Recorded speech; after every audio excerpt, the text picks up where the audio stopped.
Hello, I'm Alex McLaughlin. And I'm Jillian Michael. And this is KYIGTV News. I'm sure you've noticed there are a lot of new delegates here today, us included. Speaking of new, let's take a look at this year's judicial case. Hello, I'm Maddie Johnson. I'm with KYIGTV News. And today I interviewed two witnesses on the judicial case. Let's see what they have to say. So what's this case about? It's about a woman named Dominique Stevens who is charged with first-degree murder, even though she says herself that she acted in self-defense in the killing of her husband, Donovan Stevens. And so witnesses are called to testify either against her and question the actions of what she did and whether she had any motive, because that's basically what this case is about. Or they'll be called in to testify for her and say that she basically acted in self-defense and she had battered women syndrome, which is the turning point, I guess you would say, of this entire case.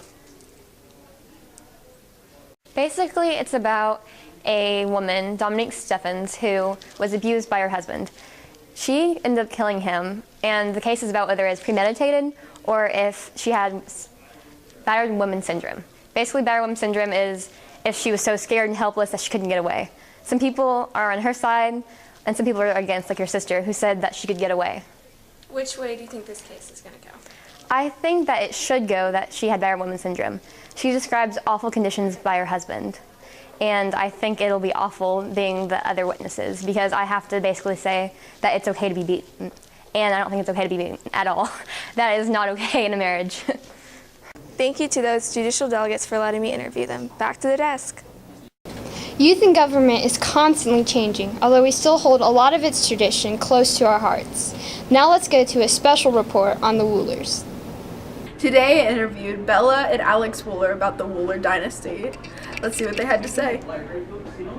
No, I would have to say the opposite. The bar was definitely set for having Libby as an older sister, and because of that, it's definitely made it difficult for us to make our own path, but I think we're doing a pretty good job. So how do you think the Wooler dynasty has affected youth in government?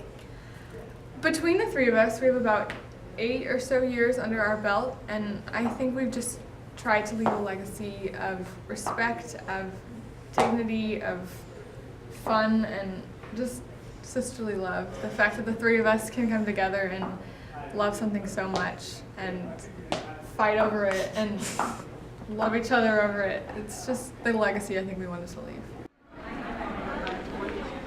Thank you to Alex and Bella Wooler for their awesome interviews. I'm excited to see how they progress through the rest of the year. Back to you. And we expect to see much more of the Woolers continuing into the future. Now we take a look at the legislative branch.